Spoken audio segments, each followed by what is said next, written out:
Olá, boa tarde, gentes e pessoas que acompanham nossa queridíssima TV 247. E bem-vindos, bem-vindas e bem-vindes ao primeiro programa do nosso novo especial da TV 247, intitulado Áfricas. Eu me chamo Victor Castanho, sou estudante de Biologia Ambiental e Literatura na Universidade de Columbia, em Nova York, e tenho juntamente a mim a professora Rita Chaves para mediar esses episódios. Eu já vou falar um pouquinho mais com a Rita, mas já vou contar para vocês que ao longo desse especial a gente vai entrevistar uma série de autores africanos buscando trazer uma luz à literatura e sanar nossas dúvidas sobre suas vidas, obras e realidades. Dessa forma, a gente quer promover um espaço democrático de discussão e divulgação artística e também acender a luz da inspiração na nossa audiência querida e dar uma grande voz para os nossos autores. Bem, esse primeiro programa é uma gravação, então não será possível interagir com vocês ao vivo. Mas deixem o like e comentem aqui embaixo o que vocês acharam dessa ideia e o que vocês esperam para essa nova série. Bem, agora eu vou apresentar aqui a vocês a professora Rita Chaves, quem tem a honra de ter aqui conosco. Muito obrigado, Rita. Eu vou apresentar aqui a Rita, ela é professora associada de Literaturas Africanas de Língua Portuguesa da Faculdade de Filosofia, Letras e Ciências Humanas da USP.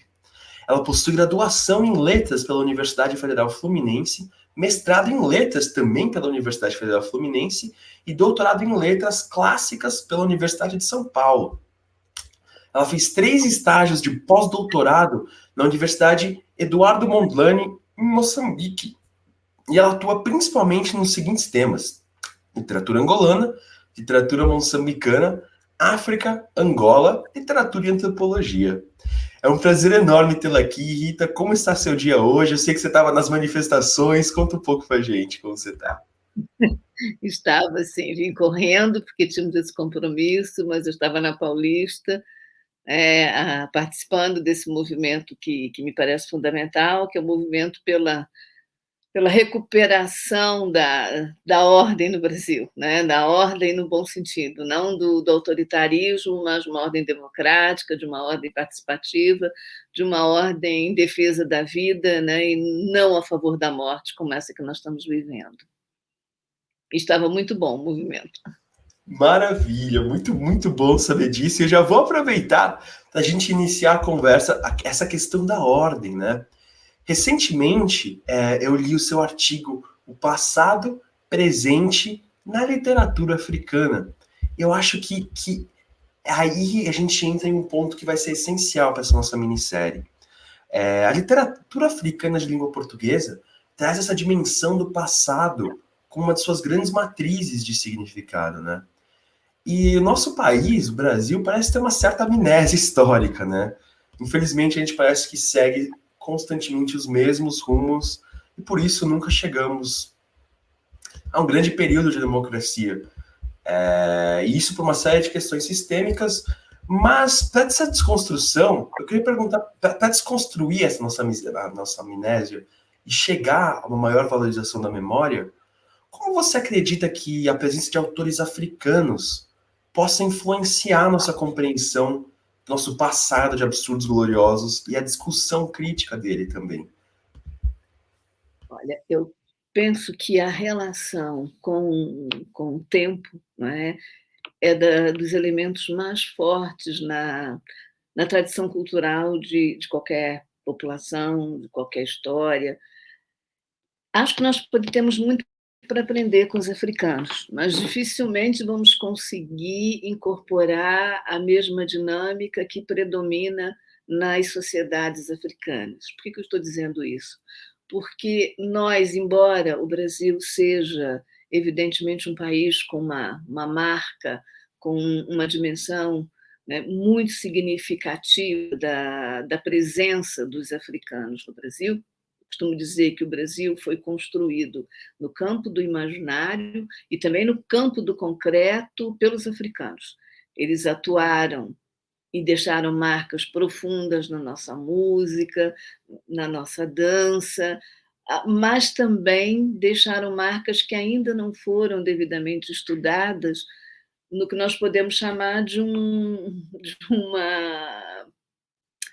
dimensão concreta mesmo, na metalurgia, na agricultura, na pecuária, de fatores que foram determinantes para o desenvolvimento econômico do Brasil e que é verdade que geraram um país tão injusto, não é? Podemos falar disso depois, mas, de qualquer modo, é preciso recuperar a história dessa presença africana no Brasil, dessa presença que atuou concretamente em questões, em terrenos que são, em geral, mais valorizados. Né? Isso é um dado. Agora, o que acontece é que o desenvolvimento da vida no continente africano transcorreu de forma singular, de uma forma diversa daquela que a vida transcorreu aqui. Então, nós podemos aprender, mas dificilmente vamos poder incorporar completamente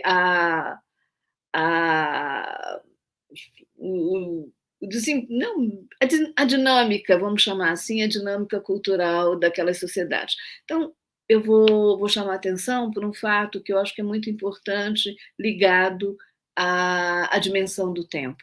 O que acontece nas culturas africanas é que você não tem essa divisão que é própria da sociedade ocidental entre passado, presente e futuro. Nós temos essa demarcação. O que acontece, de um modo geral, nas sociedades tradicionais africanas, e evidentemente que no espaço urbano eu já posso encontrar outras marcas, outras características, mas o que é da tradição africana é uma espécie de interpenetração entre passado e presente, e o futuro é uma ideia muito, muito esbatida, né? Muito pouco visível, digamos assim. Como, aliás, é próprio das sociedades rurais. Quer dizer, o futuro para o camponês quase sempre é a próxima colheita ou a próxima semeadura. Né? Não há essa dimensão de 10 anos, como há para nós, ou como 100 anos, como é para alguns povos orientais. Né? Os povos camponeses e na África, especialmente, têm uma proximidade, digamos assim, o futuro é o próximo. Agora, o passado, ele continua atuando. O passado continua atuando, por isso que essa dicotomia entre vida e morte não é tão sentida como é para nós. Os mortos continuam vivos atuando no presente, então é comum consultar os mortos a respeito de algumas decisões que eu tenho que tomar, eu consulto o curandeiro interpreta aquilo que seria, para nós seria, para eles é a voz do morto. Então, o passado, nesse sentido, ele está muito, muito envolvido com o presente dos africanos. E a literatura, embora a literatura seja a literatura escrita, possa ser vista ainda como uma forma importada, porque ela é majoritariamente escrita nas línguas coloniais, ela não é escrita nas línguas africanas, mas embora essa literatura tenha uma relação de contradição, mas uma relação com a dominação colonial, a literatura tenta, pelo menos, evocar essa tradição. Tenta, pelo menos, fazer com que o passado se manifeste no presente, mas esse passado ele precisa fecundar o presente, não é uma atitude nostálgica, não é voltar nenhum africano, nenhum escritor africano dos mais consagrados, daqueles que representam com mais força a sociedade africana, ninguém prega a volta do passado, ninguém prega a volta do colonialismo, mas há um desejo forte de evocar esse passado, sobretudo o passado antes, né, o passado pré-colonial e o passado anticolonial como uma forma de enriquecimento do presente. Quer dizer, eu acho que isso nós podemos aprender. O passado como um espaço de reflexão, né, como objeto de reflexão. Eu não vou voltar ao passado, eu não vou cair nessa de que, olha, os anos 50 eram melhores do que os anos 60, os anos 60, né? O que acontece é que há, né, um movimento e esse movimento ele deve me dispor a recuperar aquilo que era produtivo, né? Então, é nesse sentido que a literatura procura resgatar esse passado. E eu não consegui deixar de pensar na perspectiva de Foucault, por exemplo, falando sobre isso de certa forma, quando Foucault utiliza da história como ferramenta para a compreensão do futuro e compreensão da sociedade. Tem essa certa relação? Ou isso sou eu pensando de uma forma muito ocidental? Eu acho que você está trazendo, não é, o seu repertório, que não é ruim. Não é? Cada um de nós deve entrar no universo que não é da nossa intimidade com o repertório que tem. Então, eu penso que há mil formas, não é, de nós penetrarmos nesse terreno das culturas africanas, procurando, eu sempre chamo a atenção, procurando ver o que se passa lá, mas sabendo que os olhos que eu carrego comigo são os meus olhos, né? E os meus olhos são olhos tingidos, treinados, formados numa outra realidade.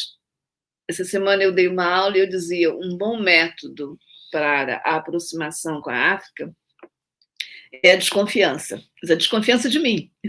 Eu tenho que desconfiar daquilo que eu estou vendo. Eu estou vendo uma coisa, em especial nós brasileiros, que temos essa consciência da presença africana entre nós, tendemos a olhar a África como se estivesse a África no continente africano, como se estivéssemos vendo as Áfricas que nós temos instaladas no Brasil. São bem diferentes. O que nós temos aqui, sim, são territórios africanos, são territórios culturais africanos, mas esses territórios africanos, eles foram formados, eles foram constituídos também sob o signo do deslocamento. Não é? Foram as Áfricas que se deslocaram e vieram para cá. E a viagem deixa a marca. Então, eu não vou encontrar aqui aquilo que hoje eu tenho em Angola e Moçambique. O que eu vou encontrar aqui pode ter saído da mesma forma que eu vejo aqui, pode ter saído de lá, mas lá sofreu transformações e eu defendo que aqui também. A cultura, ela é dinâmica, ela não se instala e senão vira folclore. Senão vira folclore, quer dizer, isso eu penso que é fundamental. Olhar o continente africano, eu fico sempre muito surpresa quando alguns colegas, enfim, quando chega um brasileiro em Angola e Moçambique, como é que ele diz, estou me sentindo em casa? Eu penso logo, é péssimo. Porque em casa você se entrega, você deixa de olhar com olhos de ver, né? A sua mesa de trabalho é a sua mesa de trabalho. Você não se espanta com ela. E um dos elementos que eu penso que é fundamental para o conhecimento é a nossa capacidade do espanto. Né? Eu tenho que me surpreender com as coisas para decodificar. Então, embora o continente africano esteja muito presente entre nós, eu não posso pensar que é o mesmo continente africano que foi sofrendo transformações lá, e ainda tem outro aspecto. Para cá vieram africanos de vários pontos do continente e mexeram com o Brasil e entraram em contato com outra natureza e entraram em contato com pessoas com outras formações culturais. Quer dizer, tudo isso dá uma dinâmica muito interessante. Não é? Passaram por questões terríveis, como, além da própria viagem, a escravização. Tudo isso interfere na forma como eu culturalmente respondo. E lá também. Não sei se respondi a tua questão.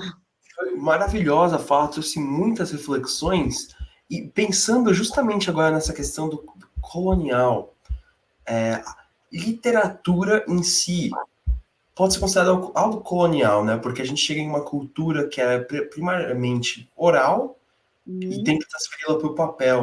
Como você observou esse movimento transformando o modo de se fazer, de se escrever no continente africano? E depois eu quero que a gente venha um pouco para o Brasil falar um pouco disso também, para traçar esse paralelo. Mas eu acho fascinante, que você tocou um pouco nesse assunto e minha mente já viajou. Olha, eu não posso deixar de considerar a literatura africana, o exercício da literatura, de certa forma, quando ele começa a ser internalizado, incorporado pelos africanos, ele tem que ser visto sob o signo da contradição. Né? A literatura, por exemplo, no caso de Angola, no caso de Moçambique, essa literatura ela começa a ganhar voz nos anos 40, nos anos 50. Antes disso, eu tenho alguns escritores, tenho aquilo que o professor Antônio Cândido identificava como manifestações literárias, mas eu não tinha ainda um processo que conjugava escritores, que pensava no leitor.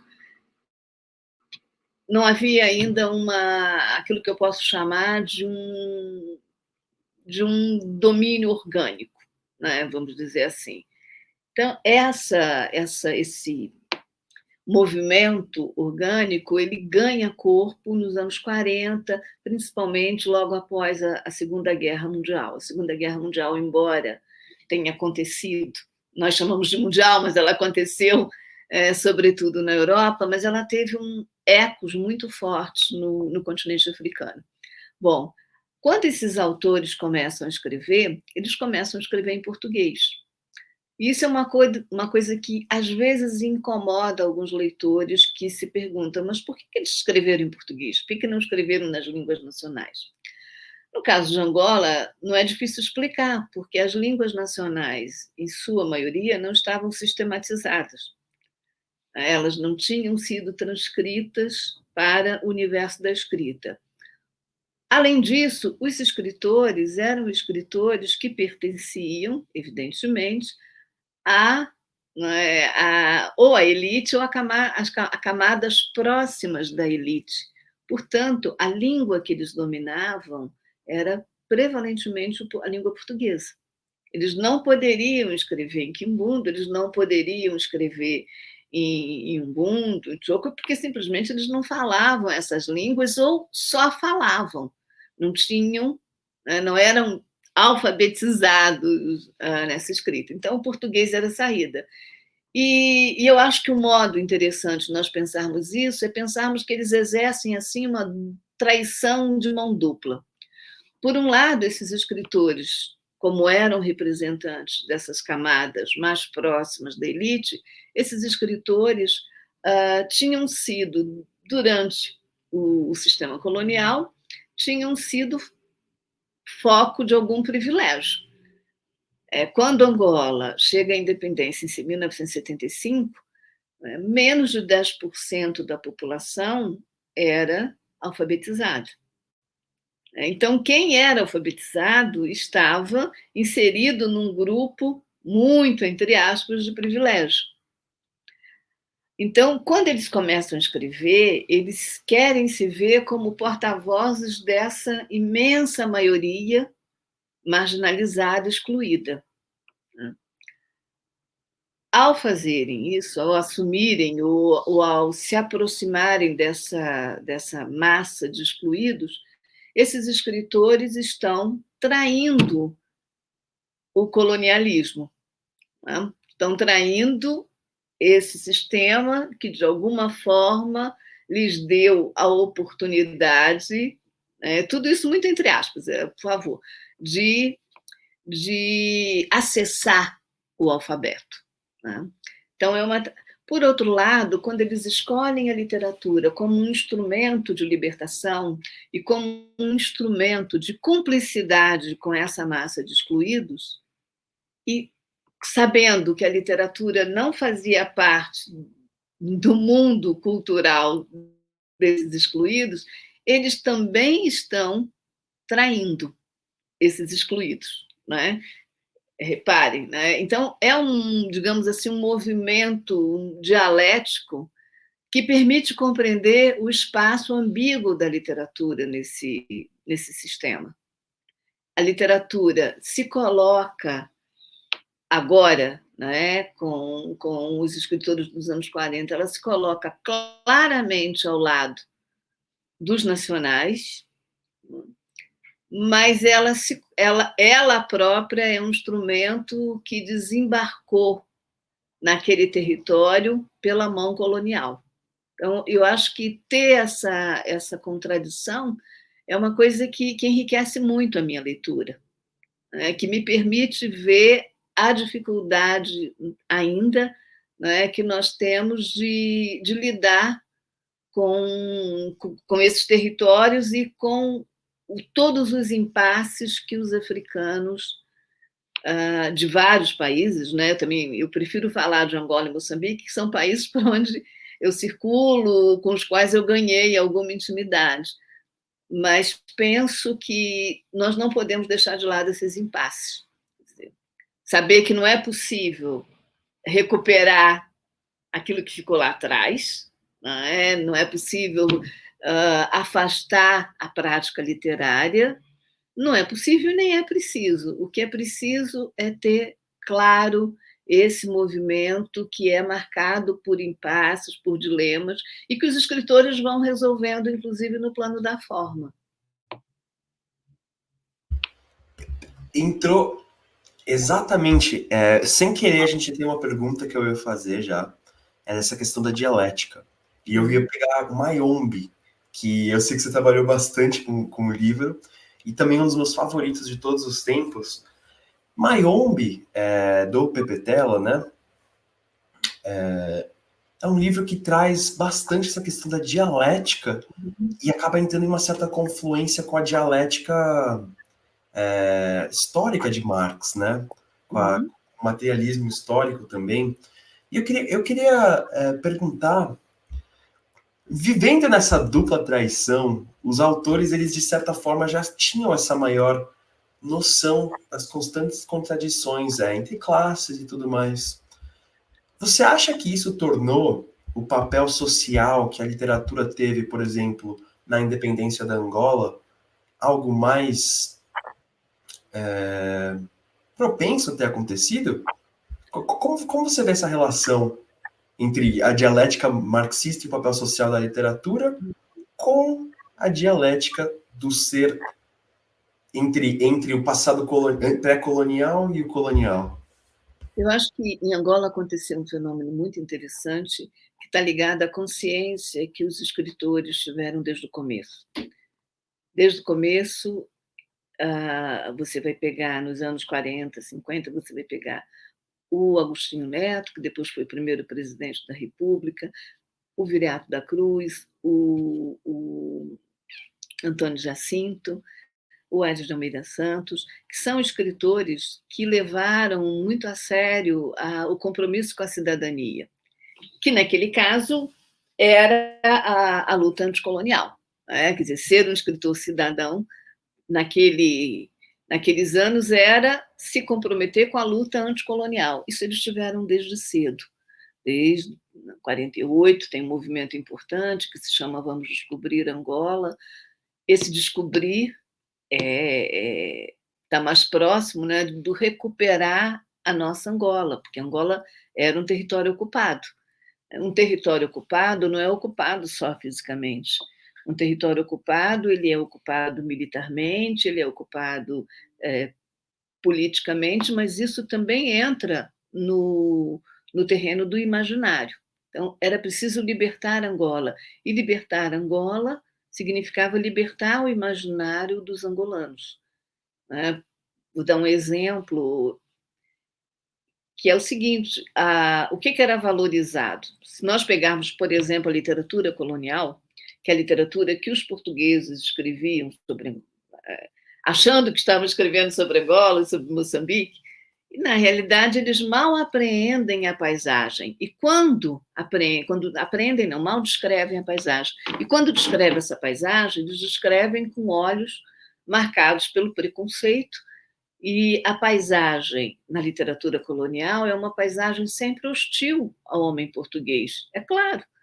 Né? Ele chegou ali para transformar, ele chegou ali para mudar aquela paisagem, para domar aquela paisagem, dominar os habitantes. Então, essa paisagem, ela reflete um sentimento de luta, um sentimento de combate, um sentimento hostil. Quer dizer, ela só fica palatável para o narrador português quando ele consegue dominar. O que vão fazer os escritores africanos? Vão investir no processo de valorização daquela paisagem, de valorização das árvores, de valorização dos frutos. O Craveirinha, por exemplo, tem um poema muito bonito que ele defende até a recuperação dos nomes. Quer dizer, chamar as árvores pelos nomes africanos, chamar os frutos pelos os nomes africanos. Esse procedimento é um procedimento que pode ser aproximado do romantismo brasileiro. Quer dizer, quando nós pegamos o Alencar e o Alencar escreve Iracema, que eu acho que é um livro notável, o que o Alencar faz? Ele vai descrever a musa com os elementos da terra. Iracema, não é? Tinha um andar como a ema selvagem, o talhe da palmeira. Ele vai fazer uma aproximação muito rica entre a mulher e a terra. Né? Os africanos, os angolanos também vão investir nisso. Há um poema muito bonito do Antônio Jacinto, que é um desses responsáveis pelo surgimento da poesia nos anos 40. O Jacinto vai descrever a amada com os seus seios de maboque, vai sempre fazer os seus cabelos de tacula. O que é tacula? Nós não sabemos o que é tacula. Cabelos de tacula, não, perdão. Cabelos de diloa. Diloa é o lodo escuro, mas é um nome, não é? Porque o lodo era reconhecido lá. Tacula, os teus lábios de tacula. Tacula é uma raiz que produzia uma tinta. Então, essa mulher, ela emerge também como uma representação da terra. Todos esses procedimentos interferem não só na possibilidade de recuperação desse imaginário angolano, como também interferem na forma do poema. Né? É esse mesmo. Né? A carta do contratado, dos teus cabelos negros como de loa, dos teus olhos doces como macongue, dos teus seios duros como maboque, do teu andar de onça e dos teus carinhos que maiores não encontrei por aí. Esse é um dos poemas mais bonitos para mim da língua, não é dos angolanos, é um dos poemas mais bonitos da língua portuguesa, em que o poeta junta a questão formal, junta um projeto ético com um projeto estético fabuloso, na minha opinião. Mas agora, o que eu comecei, eu fui para o poema, porque nós estávamos falando, da dialética. Então, da sorte que foi, naquele momento, você ter escritor, quer dizer, você ter cidadão com talento para a literatura. E isso, de fato, marcou a literatura. Mais tarde, já nos anos 60, a luta armada começa em 61, não é? Eu tenho uma possibilidade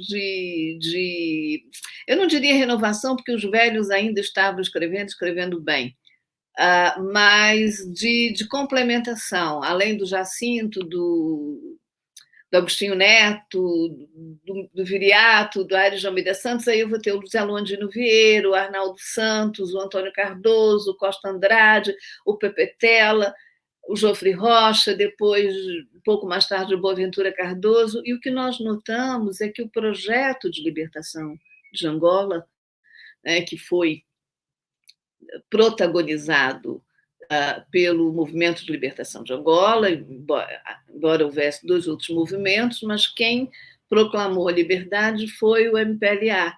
E esse movimento é um movimento que acreditava na cultura. Se você fizer uma comparação, você não vai encontrar na Frente de Libertação de Angola nenhum escritor de raiz. Se você de raiz na FENELAR, na UNITA vai aparecer um escritor muito depois. E o MPLA tinha uma confiança no seu projeto cultural. É verdade que depois isso não teve grandes frutos, quer dizer, o MPLA não foi capaz de trazer para o país independente aquela dinâmica que existia no movimento guerrilheiro. E que tudo isso é propósito do Mayombe. O que eu tenho no Mayombe é uma dinâmica marcada, sim, pela dialética, pelo desejo de reflexão, pela capacidade de autocrítica.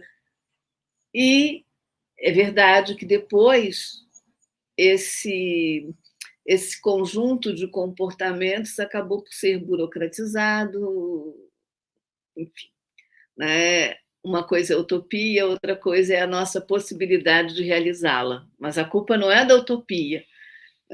Às vezes, dá nisso. Então, o Mayombe, ele traz uma efervescência, traz uma discussão muito rica, muito corajosa, ainda no centro da luta de libertação, com os tiros correndo, o Pepetela para pensar o que vai ser depois com o racismo, para pensar o tribalismo, quer dizer, ele tem consciência. E tem um momento que o comandante Sem Medo, na conversa entre o comandante Sem Medo e o comissário político, um deles diz: nós temos que prometer 100, sabendo que só vamos poder garantir 50. Mas se prometermos 50, não conseguimos nem 10. É mais ou menos assim o diálogo. Então, a utopia é fundamental. A gente tem que acreditar que o mundo vai melhorar, depois melhora um pouco, né? Não melhora tudo, mas... E a literatura é um grande espaço para isso. Eu acho que o Mayombe é um livro genial, e a minha experiência com ele foi o livro sobre o qual eu escrevi a minha dissertação de mestrado em 1984, imagina. E eu escrevi sobre impacto. E até hoje, quando eu recomendo esse livro aos meus alunos, os meus alunos ficam fascinados. Quer dizer, são alunos que vivem em São Paulo, alguns nasceram aqui, outros não, mas vivem essa atmosfera, vivem... Gente que nasceu até nos anos 90. Eu nunca tive aluno nascido no século XXI, porque eu disse que eu ia parar antes, que eu acho muita falta de educação nascer no século XXI. Então, mas eu tive alunos que nasceram em 92, 93, e que, quando se deparam com Mayombe, têm um choque. Quer dizer, e viveram num mundo completamente diferente. Alunos negros, alunos brancos, alunos mulatos, alunos de ascendência japonesa, alunos, né, de várias classes sociais, e há um impacto. Aquele livro tem uma efervescência muito provocadora, né? E eu acho que esse é o selo da grande literatura. E Mayombe foi um dos livros que mais me influenciou na minha formação inteira, assim, até o momento. Eu acho que eu li Mayombe, eu acabei lendo porque ele entrou na lista da FUVEST. Uhum. E eu fiquei tão maravilhado que eu não conseguia mais parar de ler Pepetela depois. Eu li tanta coisa. Tem uma fala que eu tenho ela quase memorizada, mas como a memória falha, eu trouxe ela aqui, que é o Capitão Sem Medo conversando com o comissário. Olha o que ele fala. Ele está falando, de certa forma, sobre essa dialética e a necessidade da dialética. Ele fala: os homens serão prisioneiros das estruturas que terão criado. Todo organismo vivo tende a cristalizar, se é obrigado a fechar-se sobre si próprio, se o meio ambiente é hostil. A pele endurece e dá origem a picos defensivos, a coesão interna torna-se maior e, portanto, a comunicação interna diminui. Um organismo social, como é um partido, ou se encontra num estado excepcional, que exige uma confrontação constante dos homens na prática, tal uma guerra permanente, ou tende para a cristalização. Eu achei isso muito fascinante, Porque nesse momento, o que Pipitetto, o que Semedo está dizendo para a gente é que não pode parar de ter a dialética, senão a gente cristaliza e tudo chega a um fim. E eu tô arrepiado, só de falar. É realmente uma das passagens que eu mais amo da literatura como um todo. E eu queria falar um pouquinho que ele fala. Fazer essa pergunta para você também, Rita. Opa, perdão. Quando ele fala sobre um ambiente hostil, eu nunca tinha pensado nessa perspectiva do português que chegou e viu lá como um ambiente hostil. Isso tem uma relação muito grande com o Brasil, quando você vê relatos de naturalistas chegando aqui e também dando uma perspectiva muito hostil. E quando Alencar escreve Iracema, ele recupera, ele está tomando de volta a natureza, certo? Quando um Guimarães Rosa escreve Grande Sertão Veredas, escreve um Sagarana com o João Corta-Pau vocalizando, que é uma ave. Esse é um movimento que ocorreu entre o Brasil e a África, só que não houve tanta comunicação entre os dois e ocorreu naturalmente. Você vê isso como algo que pode ser tido como consequência do colonialismo? Ocorreu isso em toda a literatura africana ou foi o exemplo agora que você usou da Angola? Eu queria saber um pouco disso. Na literatura colonial, sim, quando eles escrevem sobre Moçambique, também, quando os portugueses escrevem, né? Estou falando aqui da literatura colonial, que era uma literatura escrita por portugueses, em princípio, com o objetivo de disseminar o conhecimento sobre as terras conquistadas, mas, na realidade, o que você sente é que há um bloqueio, né? Uma incapacidade de compreensão. Os portugueses não conseguem compreender. Isso ficou muito claro depois, quando veio a guerra colonial, como chamam os portugueses, que, na realidade, para os africanos, se chama luta de libertação nacional. Então, reparem bem, os portugueses defendiam a ideia de que Angola, Moçambique, eram Portugal. Né? Portugal, uno e indivisível, domínio ao Timor era uma palavra de ordem do colonialismo, uma palavra de ordem do colonialismo português e era uma palavra de ordem do Estado Novo Português, da famosa ditadura salazarista. Então, é essa ideia de que aquilo era Portugal e que os angolanos, os africanos, eram portugueses de pele negra, mas eram tudo igual. É claro que era uma falácia, é claro que Angola e Moçambique eram territórios ocupados, é claro que o colonialismo nunca conseguiu extinguir as culturas africanas como é que eu posso dizer, e minar todas as formas de resistência. Então, houve sempre uma atitude de conflito, houve sempre um espaço para o confronto. Quer dizer, esse confronto inicialmente se dá no plano da relação com a natureza. Quando eles chegam, é até interessante, por exemplo, se você pegar as obras do começo do século, você tem um deslumbramento pela natureza. Né? Como nós temos na Carta de Caminha, como nós temos na carta do Cristóvão Colombo sobre a América, quer dizer, descrevem uma natureza maravilhosa. Agora, quando começa a relação mais cotidiana, essa natureza ela agride, ela não acolhe, certo? E, aliás, isso está no Mayombe, quer dizer, a natureza do Mayombe acaba sendo um elemento de cumplicidade com os guerrilheiros. Eles estão lutando em casa, eles conhecem aquela floresta, e aquela floresta vai ser trabalhada como uma aliança. Para os portugueses, a floresta era o quê? Era o espanto total. Quer dizer, não dava para gerir aquele espaço. Né? Agora, quer dizer, sem dúvida alguma, o Brasil espanta, surpreende no primeiro momento e depois é preciso dominar essa natureza. Isso também acontece com os territórios africanos, mas é preciso ter atenção, Vitor, por uma diferença. É que a América, quando ela é descoberta, né? Muito entre aspas, ela é vista como um novo mundo. É isso. Quer dizer, ela obriga, de certa forma, a Europa a repensar alguns parâmetros, alguns mecanismos de análise. Ela tem um impacto epistemológico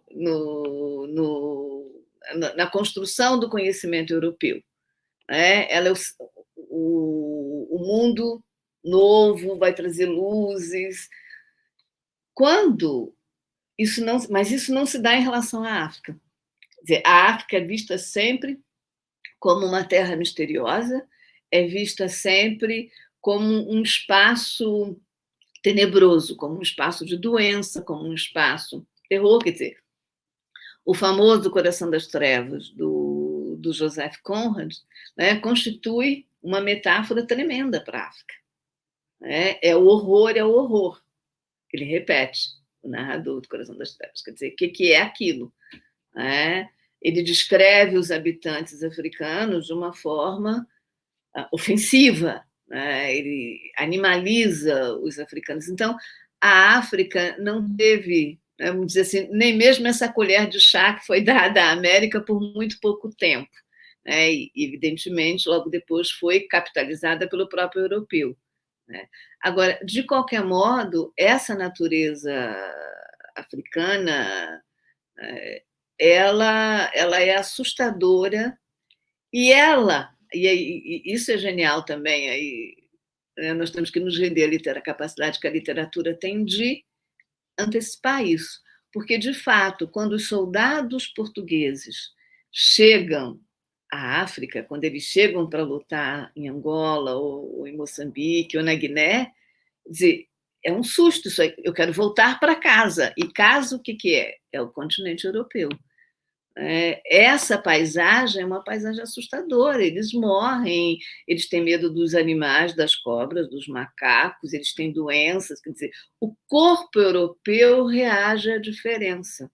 E não é à toa que é exatamente a participação na guerra colonial que vai levar os militares de média patente, né, os famosos capitães, a se rebelarem contra a ditadura do Salazar. Quer dizer, o golpe militar de 74, que ganhou esse nome lindo de Revolução dos Cravos, né?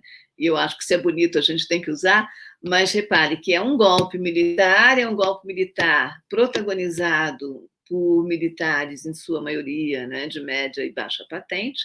Por quê? Porque eles estão fartos de morrer na África.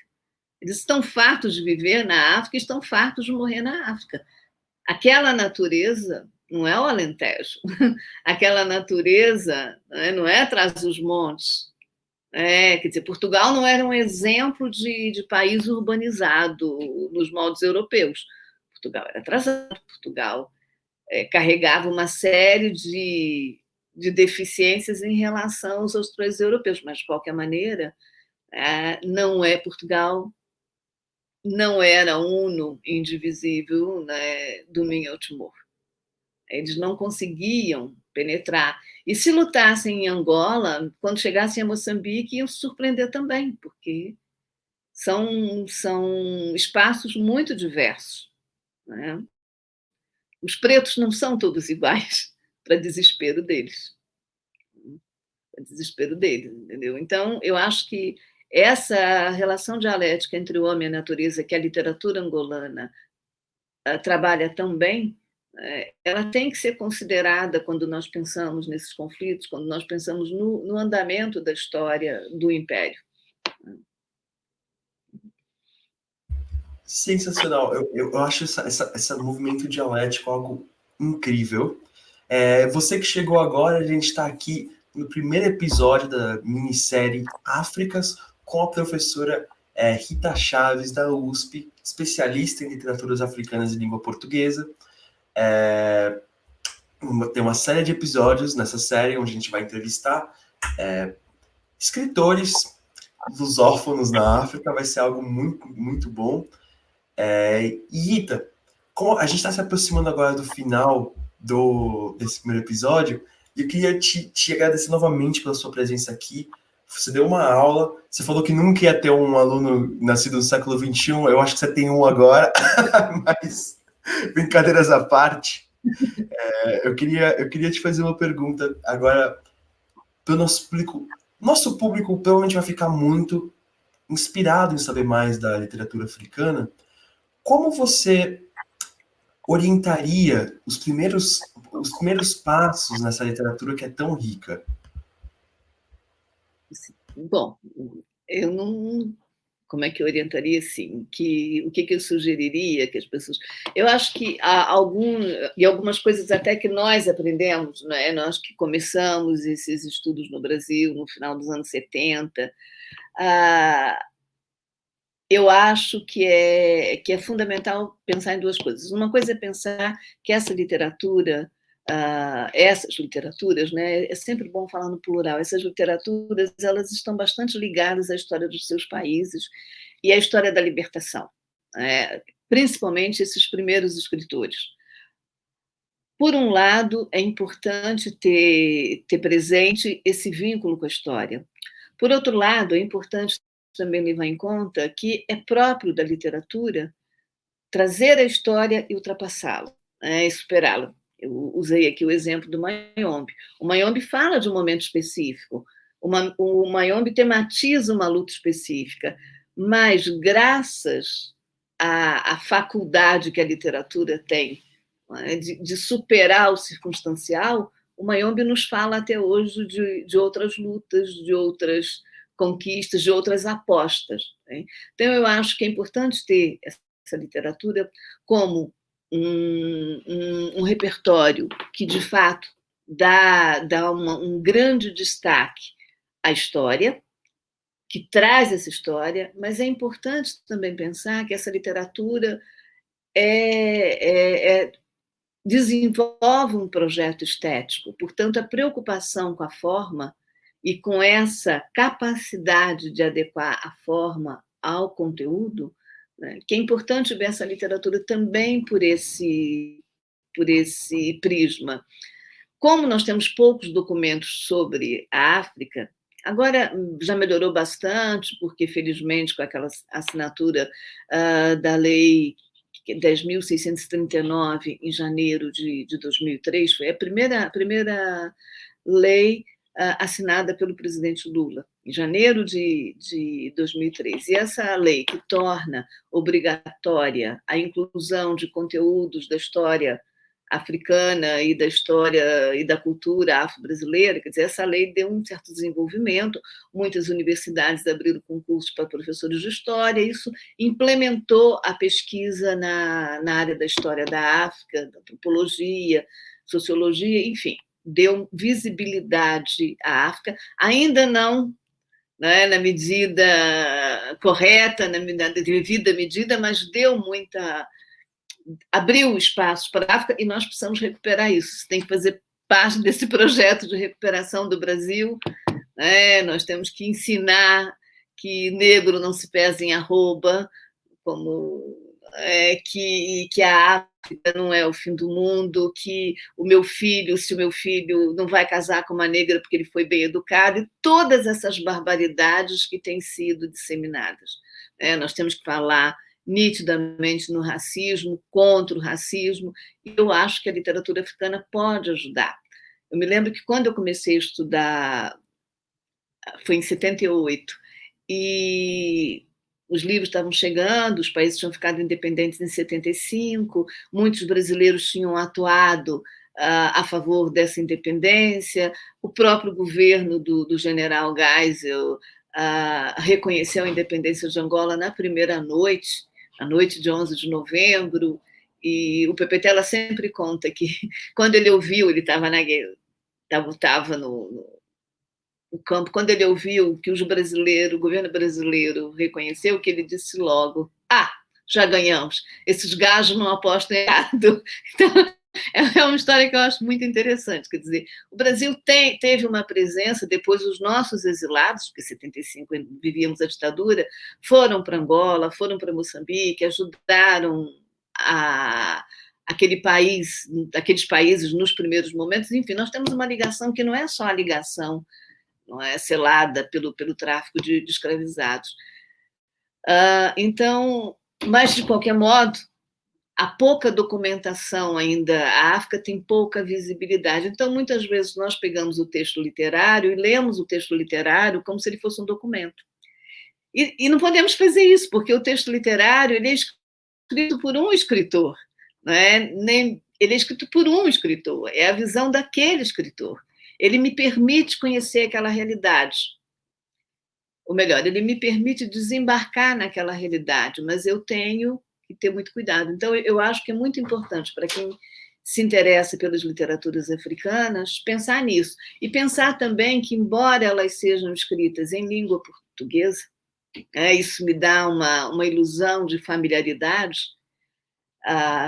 estou compreendendo tudo, é preciso pensar que a língua portuguesa ali é uma língua mais estrangeira do que a língua portuguesa para nós hoje, porque nós já domamos a língua portuguesa, já pegamos, torcemos.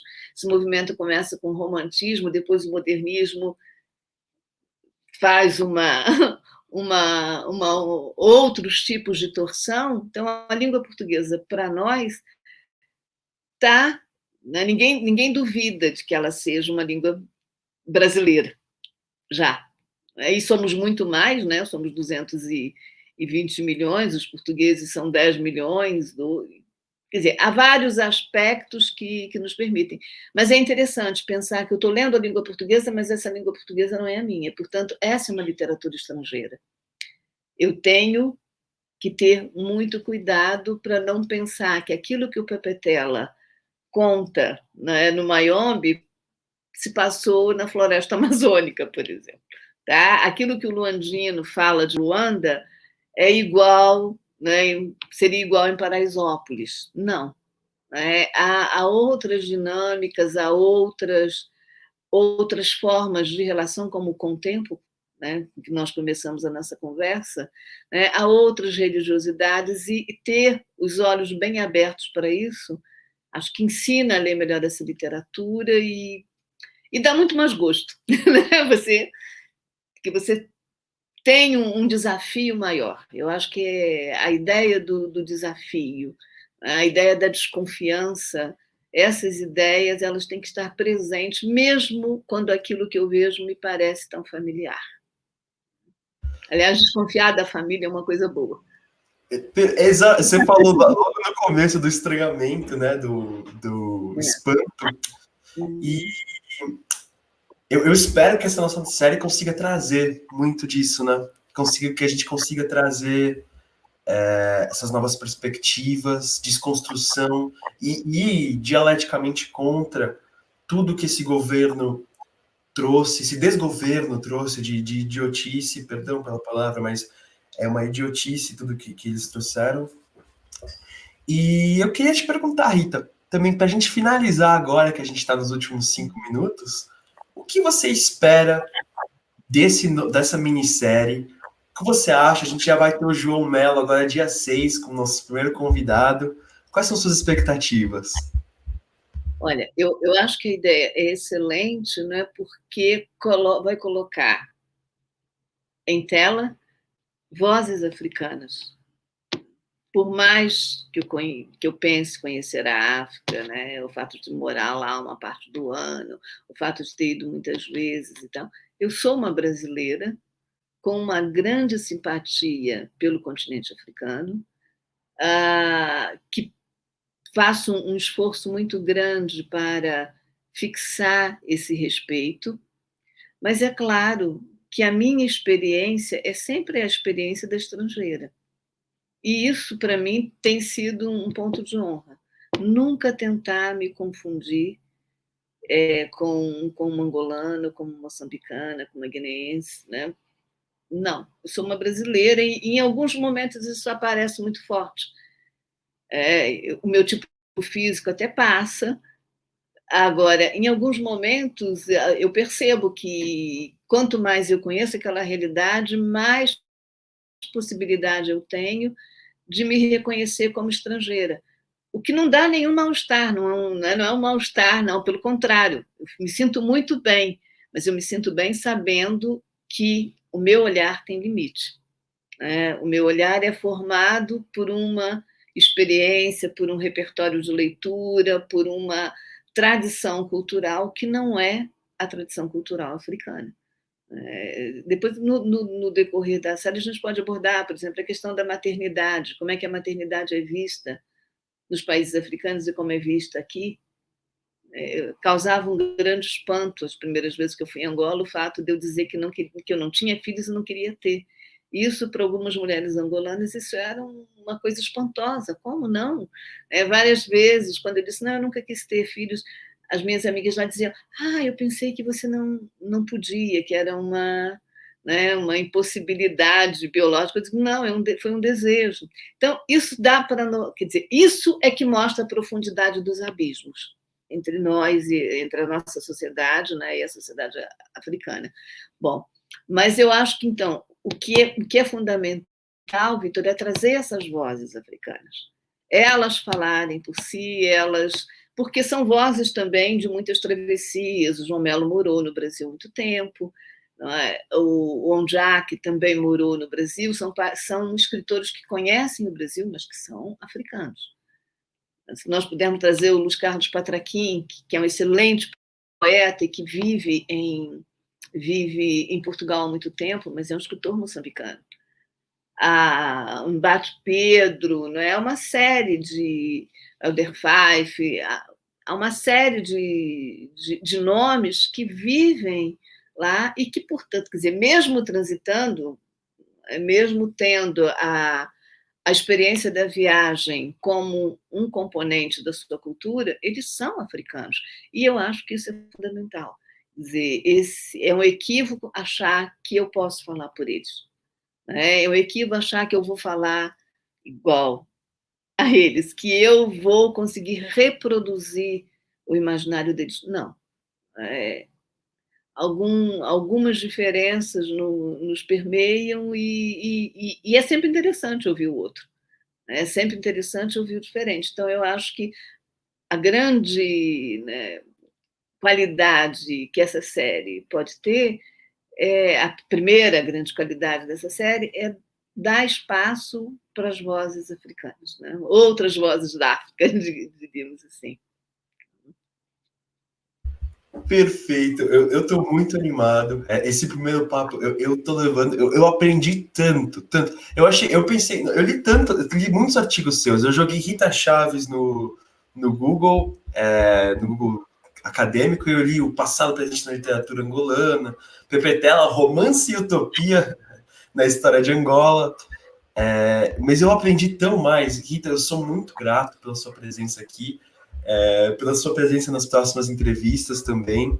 Tenho certeza que isso de dar voz ao escritor, a fonte primária, vai ser algo excelente, que está cada vez mais presente, mas a gente tem que trazer. Vai ser a primeira vez que a gente está trazendo com força na TV 247. Eu espero que o nosso público goste bastante. Pessoal, deixem o like, se inscrevam. A gente está quase chegando nos 700 mil inscritos, então se inscrevam aí. Cliquem no sininho para ativar as notificações, auxilia muito a gente. A gente está planejando umas coisas muito legais quando a gente atingir 1 milhão de inscritos, então divulguem para todo mundo. E é isso, Rita. Gostaria de dizer alguma última coisa ao nosso público, além de fora Bolsonaro? Além de fora Bolsonaro, genocida. Não, eu acho também que é um outro dado importante que nós vamos trazer vozes contemporâneas, né? E também é preciso tirar a África desse espaço longínquo, desse espaço nostálgico, e aprender a ver o continente como ele é no presente, sempre marcado por esse passado. E esses escritores, independente da idade que tenham, esses escritores são a voz, são a face contemporânea do continente africano. Então, eu acho que esse é outro dado importante, tirar a África do passado, do nosso passado, né, e trazê-la para o nosso presente. Exatamente, exato. Eu agradeço muito a sua presença, Rita, muito obrigado mesmo. Agora, vamos lá, agradeço aqui, vou finalizar com a nossa outrozinha. Até já, pessoal, vejo vocês em breve. Até logo. Tchau. Obrigada. Obrigada, Vitor. Tchau.